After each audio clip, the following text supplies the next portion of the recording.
So, about a week ago or two. Nah, it was this week, bruh. About a week ago or two, I was talking to my ex again. You know, the problematic one, the one that let me sleep on the floor, you know, that toxic one.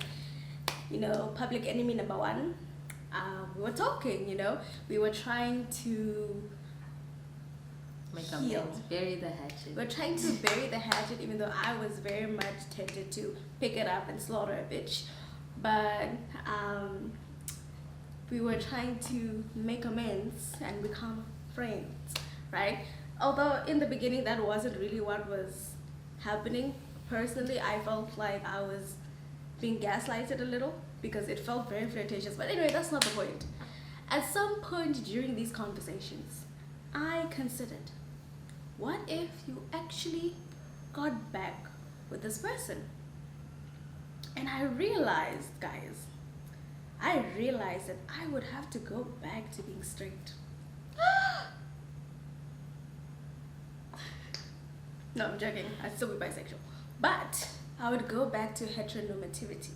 He would actually expect me to wash the dishes and like cook and Laundry. be a wife and wash his underwear. He would expect me to be a woman. You know? By heteronormative By standards. heteronormative standards. I was like, okay, no. I can't do it. I'm sorry. I can't do it. Like, it wasn't even that good. So, I'm not gonna do that. For some basic dick. For some basic dick. Which brings us here. I'm so sorry if you're watching this. Even though I know you're too self-centered to care about anyone else but yourself. They're still working on it.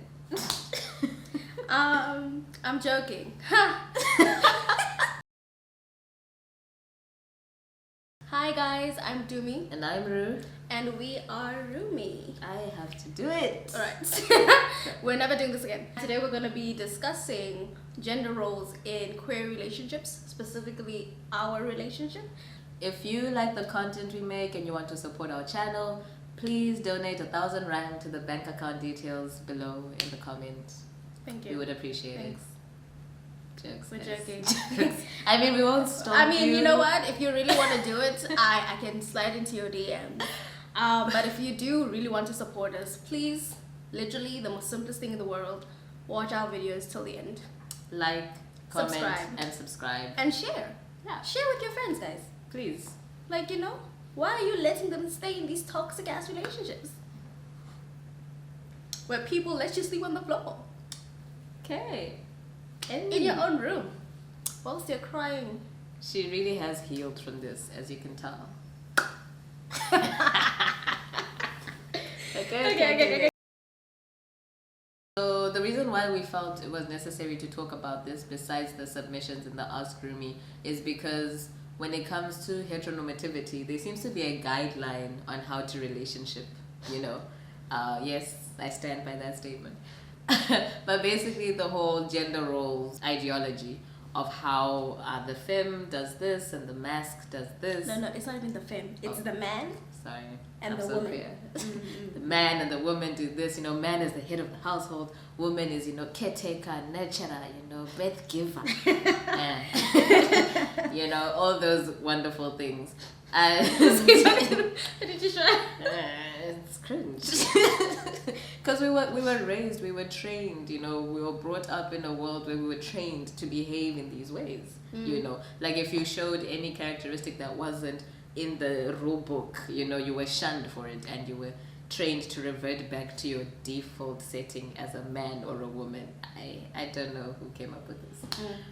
But when you come into a queer relationship, there really isn't like a guideline as to how to, as she said, relationship. You know, we come in and we're both, well, depending on how you were raised up, we come in and we're women in a relationship, and now I think straight people look at us and they're like, okay, so Who's the man? who's the man? And because we don't have a lot of queer representation in terms of relationships in the media, you know, it's very difficult to kind of figure out. You can't really ask your parents about it, and if you can, that's great. That's amazing. Amazing. Yeah, so it results in a lot of conflict. Like I remember in my past relationships, if I was dating straight women, lesbian culture, it would be like they would expect me to do the man things, you know, and if I was dating queer women that are mask presenting, they would expect me to do the femme things. So it brings about a lot of conflict in relationships, in queer relationships, navigating your gender roles in a same gendered or same-sex relationships in a queer relationship. Thank you, baby. It's so beautiful. Okay. So we're now gonna give you a glimpse into how exactly we function in terms of roles in our relationship. First and foremost, we are non-binary bodies. So there is no femme and mask. There's just fluidity and beings. There's the spectrum in our relationship. We're going to define our roles in the public and in the private space. And I guess what I should mention right now is the primary goal in our relationship is to progress. We must be progressive. There must be change, evolution, growth in our relationship. So that being said, we really focus on whoever does it best does it. You know, like obviously the others provide support, you know, and is there to listen and be guided and is open to, you know, all the information being provided to them. But whoever does it best basically takes charge. The best way we go about this is focusing on each other's strengths and weaknesses and using that to our advantage. True. So, and the only way this works is perfect information in our relationship. We strive to meet that assumption in the market that there is perfect information in this household. now, dear wife. Oh, I called you wife. All right. Did you like the sound of that? All right, ma'am. So, dear partner, please explain to us what is perfect information.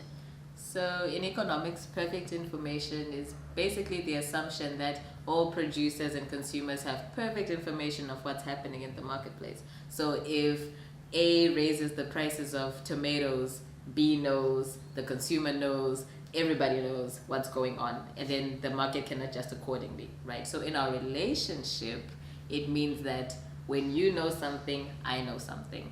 We have complete access to each other's phones, bank accounts, emails, just everything, so that when anything is happening, we instantly have that information and we're able to adjust our day or our plans according to what's happening in real time instead of being caught off guard. You know those movies where the man is handling the finances and then 5 years later you find out you don't have a house, you're bankrupt, and you know you're basically broke, or they die and then you don't know the insurance numbers, all these things. You don't even know how to do paperwork. So we want to avoid that scenario ever happening by constantly being open with any and all information. I think the scariest thing about heteronormativity is that as a woman, female, I don't know what, you know, people with wombs and perceived vaginas, I don't know. It's hard. It's hard to define womanhood.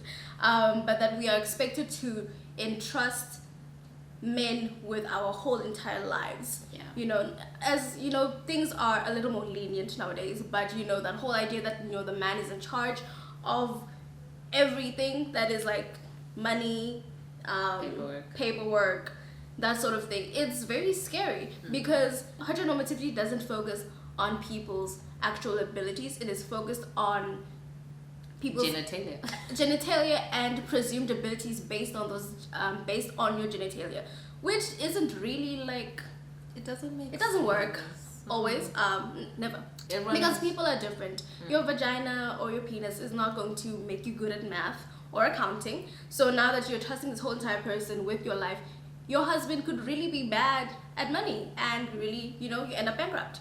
So we're trying to avoid that. Yeah. Cool. Basically, she just mansplained what I said. So you see, gender roles are a myth in this relationship. I'm sorry. It's okay. It's cute. I just want y'all to know that you can go bankrupt. So when it comes to public spaces, you have been assigned the role of the counselor, and I'm the debater. And we got this from, actually, what is that test? A personality test. Yeah, The Mayer-Briggs. The Mayer-Briggs personality test. When there's like 16 different personality types, it's a really cool test. You should check it out. And I found out that I am ENTP, meaning that I find joy in conflict, and I just like instigating. I love talking to people. I like meeting new people, and I'm very open and always open to talk about a broad range of topics. So I'm very good at making initial contact with people. So initiating conversation, engaging with different people, with strangers. That's my strength. I am the advocate / counselor, I think, between the two. And I'm very much an emotional being. I am a talker. I like being alone. I'm an introvert. I don't like talking to people. Like, I like people in the broad sense of humanity and togetherness and helping each other. But to actually like be around people, that's not my thing. I don't do that. Like, I could spend a whole week alone, not contacting one, and it'd be really, really good. Unless it's me. Unless it's her. And people drain me. Like, you know, dealing with actual people, it's very draining. But I still care about you. I care about people, and that's what I do. I'm very good at managing things, organizing things, and yeah. Nurturing relationships. Nurturing relationships. I'm really good at emotions. Truly. So what usually happens is when you first meet us, I'm usually the one who says hi, and I get to know you, and I'm very engaging, and I'm bright. But as time goes on, I'm not very good at maintaining and nurturing relationships. So she usually takes over and really nurtures the relationship, and we become closer friends or acquaintances, or however that relationship was supposed to go. Yeah. That's basically how it works in the public space. So when we're out, you know, at a restaurant, she'll order the food, maybe speak to the waitress, waiters. Yeah, pay. That's my role. She's just the public speaker here. Madam Speaker. And in the household sphere, I'm basically the thinker, and she is the doer. Is that what we actually wrote down? I do. Oh my god. Ma'am. And basically, I handle all the mental work, the planning, the organizing of paperwork, things like that. And she handles the more physical stuff. So she'll do like the lifting, handiwork, the fixing cleaning. things. I'm the one who's like, okay, we need to discuss this. This is what we're doing today. This is our plan. This is what we're filming. This is where we're going. I manage all of that. And she's like, okay, what do you want to eat? And I cook it. And she cooks it. And I clean the place. She cleans the place. I basically do just anything physical. Usually default is my thing. She knows how to change gas, guys. I don't know how to change the gas. No, is she willing to learn? You see, I am willing. One day. I feel like if I wasn't here to do the handiwork in the house, you would outsource. Like you'd be like, let me stimulate the economy. That's what boyfriends are for, babes. I'm sorry. At the end of the day, we have realized that we're better together. No matter what we're doing, it's just best done together. So even though she is the thinker and I'm the doer, cleaning is more fun together, you know, and it's quicker, it's more efficient. And even though she is the thinker, you know, we plan things together. I guess the roles are who initiates the activity. So if it's a really mental work activity, it's a lot of thinking, she initiates it and then we carry it out together. If it's a physical activity, I initiate it and then we carry it out together. And you will notice that our roles are not necessarily categorized based on our perceived genders or actual genders, if we do have any at the moment, I don't know. Our roles are very fluid. She does things that would be considered masculine and also does things that would be considered feminine, such as cooking. I do things that are considered feminine, such as like baking, but I also do makeup, but which I suck at, but it's fine. And I mean, I've gotten better, but you know, I have, but it's been tough, guys. Yes, this art, ish. But as I was saying, I also do very masculine, typical things, such as thinking, because that's what they think men do. Thinking, you know, managing our finances and our paperwork and all those things. So we're very much fluid in the sense that anything will change according to who does it best. Like if she one day, you know, decides that, hey, I think I can do the books now, I'll be like, take it. Take it, please. And even if you are doing the books, I am involved in the process. Yeah. So I'm also looking at like, this is what our expenses are. These are, where our money is coming from. This is what's happening.